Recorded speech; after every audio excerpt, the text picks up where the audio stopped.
Perjalanan Sunan Gunung Jati bertemu dengan Nabi Sulaiman alaihi salam.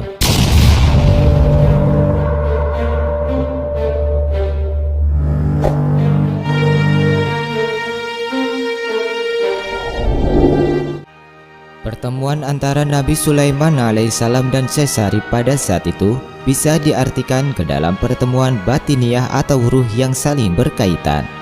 Namun ada pula sebagian catatan yang menyebutkan bahwa pertemuan tersebut benar-benar terjadi secara nyata atau zahir. Perjalanan mencari Kanjeng Nabi terus dilakukan oleh Syekh Syarif. Banyak tempat yang ia singgahi hingga ke berbagai negara. Dalam perjalanannya kemudian Syekh Syarif bertemu dengan seorang ulama yang bernama Syekh Nataula. Kemudian Syekh Syarif pun menceritakan asal-usul serta maksud dan tujuannya. Mendengarkan penjelasan Syekh Syarif yang hendak mencari Kanjeng Nabi, Syekh Nataula yang memiliki nama lain Syekh Kamarullah pun heran. Kemudian ia berkata, "Wahai Tuan, untuk apa Tuan mencari Kanjeng Nabi? Bukankah beliau itu sudah wafat?" "Itu mustahil, meski Tuan mencari ke ujung dunia sekalipun, semua itu akan sia-sia." Namun Syekh Syarif tetap dalam keyakinannya. Ia bersikukuh untuk terus mencari Kanjeng Nabi. Syekh Kamarullah yang melihat tekad kuat dari Syekh Syarif, ia pun akhirnya tidak bisa berbuat apa-apa. Namun ia hanya menyarankan kepada Syekh Syarif untuk terlebih dahulu berziarah kepada Nabi Sulaiman alaihi salam. Syekh Syarif pun mengikuti saran dari Syekh Kamarullah dan sekaligus diantar olehnya.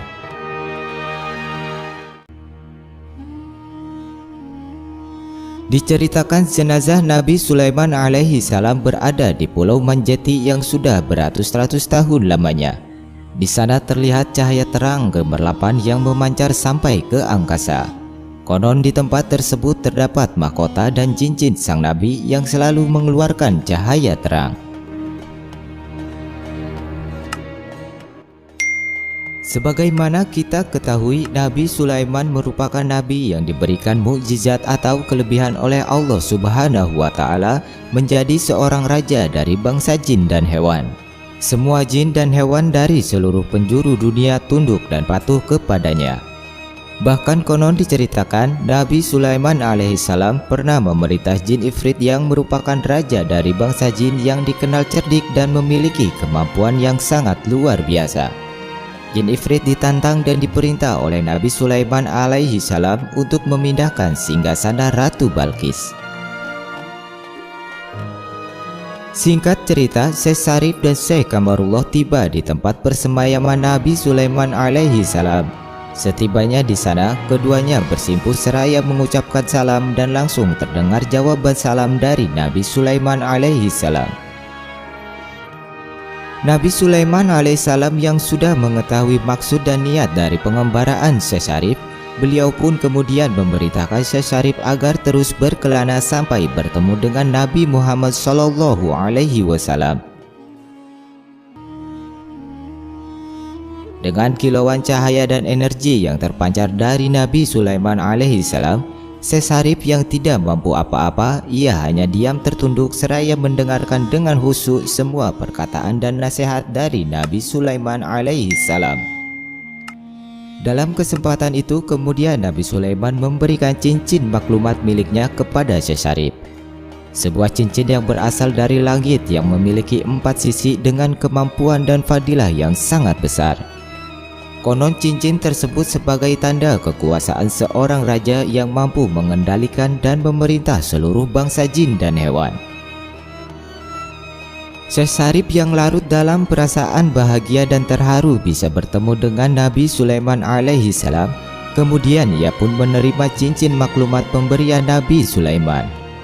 Dan setelah cincin tersebut dikenakan di jari beliau, seketika keluar cahaya terang yang turun dari langit menyinari tubuh Syekh Syarif. Seluruh tubuh Syekh Syarif dipenuhi dengan cahaya yang berkilau memancar ke berbagai penjuru yang berpusat di cincin maklumatnya. Cahaya tersebut berangsur menghilang tertuju ke pusat cincin maklumat yang dikenakan oleh Syekh Syarif, sekaligus bebarengan dengan menyatunya cincin tersebut dengan tubuh Syekh Syarif. Suasana hening dan sakral dalam pertemuan tersebut menjadi pengalaman spiritual yang sangat berarti bagi Syekh Syarif. Tak berselang lama setelah memberikan wejangan dan mewasiatkan cincin maklumat kepada Syekh Syarif, kemudian Nabi Sulaiman pun pamit dan menghilang dari hadapan Syekh Syarif. Setelah pertemuan tersebut, Nabi Sulaiman alaihissalam pun menghilang dari tempat persemayaman di Pulau Manjati.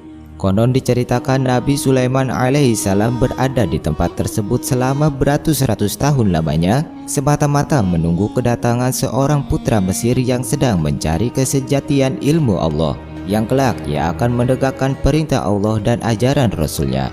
Seseorang tersebut tidak lain adalah Syekh Syarif Hidayatullah.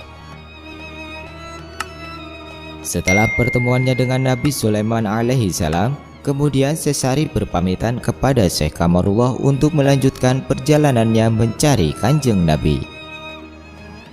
Sementara itu di negara Mesir, ibunda Syekh Syarif Nyimas Ratu Rara Santang dirundung pilu karena rindu terhadap putra sulungnya yang sudah lama tidak bertemu.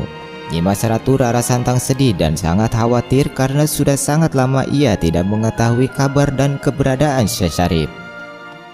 Dalam kesedihannya yang sangat dalam, kemudian sang ratu bertafakur dan berdoa siang malam kepada Allah Subhanahu wa Ta'ala agar putranya selalu dijaga dan dijauhkan dari mara bahaya. Serta ia berdoa semoga hajat dari putranya segera terwujud, yakni bertemu dengan Kanjeng Nabi Muhammad Shallallahu Alaihi Wasallam.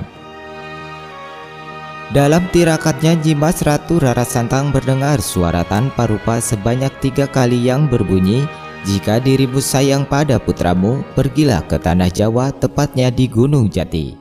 Tak lama kemudian Nyimas Ratu teringat akan keberadaan gurunya di Gunung Jati, yaitu Syekh Nurjati. Lalu segera ia menghenikan cipta dan tak terasa sampailah ia di Gunung Jati di hadapan seorang petapa yang tak lain adalah gurunya sendiri, Syekh Nurjati. Sang guru lalu menyambut muridnya dan bertanya kenapa tiba-tiba ia datang ke Gunung Jati dan meninggalkan negara Mesir. Nyimas Ratu pun menerangkan perihal kedatangannya. Setelah ditinggalkan putra sulungnya yang berkelana, ia menjadi sangat sedih dan rindu yang teramat dalam. Kemudian sang guru pun memerintahkan Nyai Ratu untuk menunggu di tempat itu dan mengganti namanya menjadi Babu Dampul, karena kelak di tempat tersebutlah ia akan bertemu dengan Syekh Syarif. Syekh Nurjati pun berpesan agar Nyimas Ratu tetap bersabar dan selalu waspada kepada Sukma Jati. Setelah menerima pesan dan wejangan dari Syekh Nurjati, Nyai Ratu pun mengerti dan ia pun langsung menghaturkan sembah bakti kepada gurunya. Pertemuan antara Nabi Sulaiman alaihissalam dan Syekh Syarif pada saat itu bisa diartikan ke dalam pertemuan batiniah atau ruh yang saling berkaitan. Namun ada pula sebagian catatan yang menyebutkan bahwa pertemuan tersebut benar-benar terjadi secara nyata atau zahir.